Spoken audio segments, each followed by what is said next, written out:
What are we doing, guys? We are back. We are back. It's finished. Fulham 0, Arsenal 1. We are back. And listen, I apologise for the inconvenience. I apologise for everything, you know. I lost my old channel a few weeks ago because I got a new phone for my birthday. And it sucks. It fucking sucks. I've got to start all over again. But do you know what? This channel is going to be the same shit as you saw on the main channel. But it's going to be a bit more as well. You know, you're going to see a higher bit of detail as well. You know, you're going to see a bit of news from me as well. You're going to see a bit of match day vlogs again like usual. So it's going to be kind of the usual stuff, this and that. But nothing too different. But I feel I want this channel to grow as much as the other one did. So, yeah, listen, like I said yesterday, we played Fulham, we won the game 1-0, this and that. It wasn't a great performance, I'll be real. It wasn't great, and I'm hearing people saying about how pissed off they are with Victor Gyökeres and about how clinical this man needs to start becoming. Because I'm even asking the question as well. You know, is Victor Gyökeres the man that we need? Is Victor Gyökeres the man to take us to the top? No, he's not. From what I've been seeing so far this season, he hasn't scored since we played Forest. And that was almost a month ago, you know? So, it's over a month ago, actually. So that's even worse. And, I look at the game yesterday, obviously, and think, right, well, we didn't play well. You know, Fulham were in it. Fulham were going for the game. You know, it was there for the taking. And we get to about the half-hour stage, and I'm sitting there thinking, fuck it, no, not this kind of game again. Then all of a sudden, Calafiori scores one of what would have been one of the goals of the season. Chalked off for offside. Victor Gyökeres offside. I'm thinking, fuck it, now, this man can't even stay on side. You know, time's going, time's ticking, you know, we've got nothing to lose, this and that, and momentum keeps on flourishing, you know, we keep gaining more momentum, you know, we keep going, you know, we don't give up, and it comes back to haunt Fulham, you know, one ball in from Saka, flick on from Gabriel, Trossard at the back post, taps it in, 1-0 to the Arsenal, and that's when I knew we'd won the game, because I knew, and we did it, and we exactly did it. We sat 10 men behind the ball, and we let Fulham run at us. I know it's risky to do, but listen, this is the Premier League, and sometimes you've got to do things that you don't want to be doing, you know. And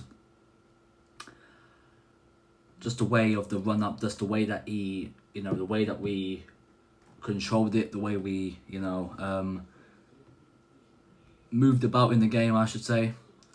So good, you know, it was quality, you know, and to think that, you know, we have the players now, when we have quality players to still come back from injury as well, you know. I'm thinking now, and I'm thinking in a perspective now, we play Atletico Madrid on Tuesday night, and then we've got a big game against Palace on the weekend.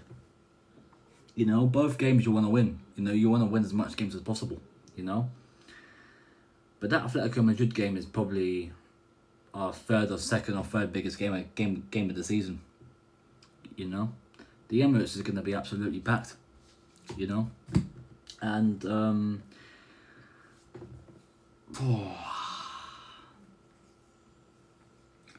I feel that obviously I'm a neutral. Yeah, I've seen a lot of things, but if you're saying we're what, let's say we're 2-0 up and there's 20 minutes to go. Take the likes of Saka off, you know. Take the likes of Eze off. Take the likes of Timber off and bring on the likes of Waneri, bring on the likes of Martinelli, bring on the likes of Ben White. You know, players who can really have a go, and it just gives, you know, the first choice starters a bit of a rest. You know, I seen yesterday Christian Norgard coming on. I was thinking, fucking hell, when was the last time we saw him play? You know? And listen, I'm not complaining that we beat Fulham, because it's a good win for us, you know. It's a great win for us. It keeps us top of the league, you know. I'm not complaining about that at all, you know. I'd happily be top of the table, you know. But I feel like there are still a few areas to work on, you know. Zubamendi washed, you know. Eze again, he's not the player that we brought in from Palace. It's simple. And I feel like the players have to really look at themselves and think, we're grinding out results. You know, I'm not complaining with it because we're winning games. But if you walk up to a place like, you know, the Etihad, for example, and you play like that, you're gonna get annihilated. Especially with the fucking form Erling Haaland's on at the moment. Fucking hell, my man's been smoking drugs, bruv. Jesus Christ, you know, I haven't seen anything like it. You know, he's fucking quality Haaland. You know, today even Liverpool losing against Manchester United, I did not see that coming. Well, actually, I sort of did. I thought United would get something out of that, but listen, that's a topic for another day. You know, but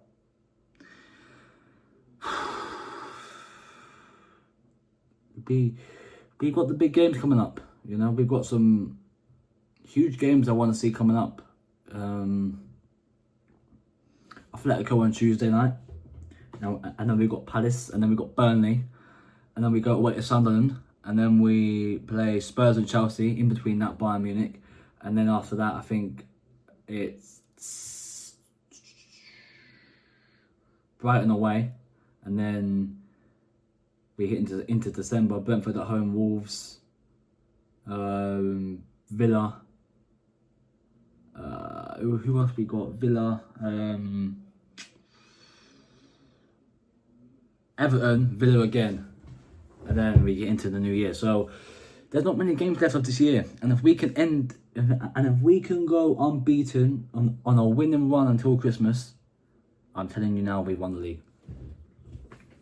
As a matter of fact to you, we are winning this league this season, but we have to be consistent and we have to keep winning games. It's as simple as that, you know.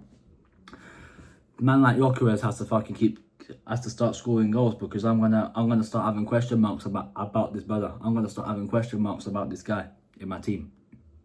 You know, Kai Havertz is 2.5 weeks away from being fit. You know, when Kai Havertz comes back, that's gonna be a big fucking test for Gyökeres, and that's a big plus for us that Kai Havertz is back, by the way, because I've missed him. You know, I've missed him. I'm missing Gabriel Jesus as well. You know, like he does anything, but you know what I mean. So we still have 2 strikers out injured. Right now, our backup striker is Mikel Merino, who has scored Arsenal's most goals in 2025 behind Saka. That's crazy. That is fucking crazy. But obviously, we know what Mikel's going to do against Atletico on Tuesday. He's going to play Gyökeres through the middle. He's going to play Saka on the right and whoever off the left. But listen, Leandro Trossard, you know, wins us the game, sends us top of the league, and I am not complaining. So listen, welcome to the new channel. Obviously, like I said already at the start, this is a channel where it's a fresh start, you know. It's not the same name as it used to be. I'm now NLDN Gunner TV. My other name, Controlling Train 26, but that's no longer my name. I lost that channel on some other phones somewhere. Complicated story, but let's just say we're on here now, and this is my main focus again. We are back on YouTube. And yeah, listen, hit like on the video, subscribe if you haven't already, because I don't think anyone subscribed to me yet, because fucking hell, I've just started this channel. But listen, you know what to do. Smash a like on the video, subscribe, and I'll see you lot soon. I'm out of here.